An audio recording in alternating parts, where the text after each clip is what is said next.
I was on the phone this morning with a young woman who felt like she was totally losing control. She sent me a message and she said, "It's been such a crazy week. I kind of lost control. I'm spiraling out. I really need help." So we got on the phone and I asked her what was going on. And she said, when everything's going great, I can really eat well, I can exercise, I can stay totally on track. But the moment things start to go wrong, it's like I lose control and I just revert to food. I've had this same conversation with probably 100 women over the last year.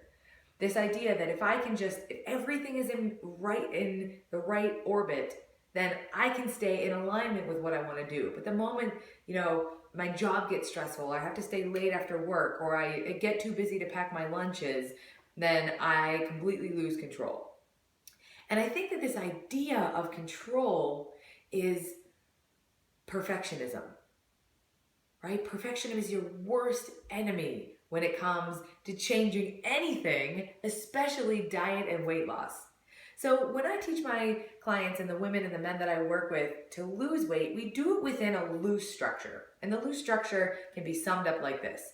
At all of your meals, eat protein, vegetables, and healthy fats, and eat starches after you work out. Now, this is only for people who are trying to lose weight, which is primarily who I work with. And this idea of eating carbohydrates only after you exercise, starchy carbohydrates only after you exercise, is more about how the body processes it than being restrictive. And of course, even within that structure, I don't expect or even want my clients to only do that, right? It's like the loose structure. Most of the time, eat this way because it's the best for your body and gonna give you the best results, but it's also okay if you don't do it. But what I find and see over and over again that this leads to is this anxiety about fitting into the structure. So where they're eating, when they come to me, maybe pretty much healthy, but then they have this like pattern that they slip out of, and when they slip off of their eating healthy pattern, they're really just eating whatever's in sight, and they're not giving too much thought about what they're eating unless they're beating themselves up for it. But then they feel like because we have this structure that makes sense, that they have to fit that structure, and without it, they have all this anxiety. So what happens is they'll find a recipe that they really like, or they don't have a lot of food in their house because they haven't gone shopping because they've been out of town for the weekend, and all they have is oatmeal. So they haven't worked out this morning. So this half a cup of oatmeal totally stresses them out because it doesn't fit within the structure. So what they do then is, well, I'm not going to eat because this half a cup of oatmeal I can't eat because I haven't worked out yet. So they don't eat, they get to work and end up eating an entire bag of chocolate chips. And now they're completely outside of the structure, which provides more anxiety that they have to get the half a cup of oats perfectly right, or they eat chocolate chips for the rest of the week. So I am going to eat those later, by the way. So what I want to really drive home through this video is that you don't have to get super refined through your nutrition if you're not even consistent in general.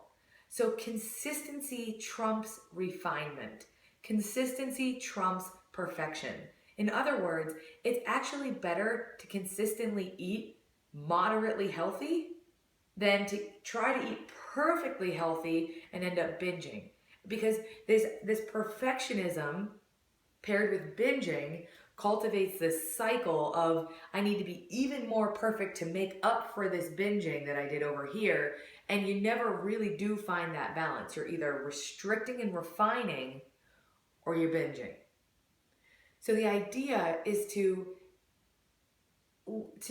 understand where structure comes from. It doesn't matter if you take the approach that I approach. It doesn't matter if you take a paleo approach. It doesn't matter if you just want to do a whole foods approach.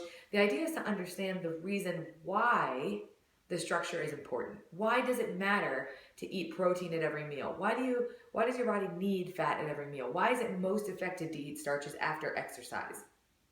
And then let it go.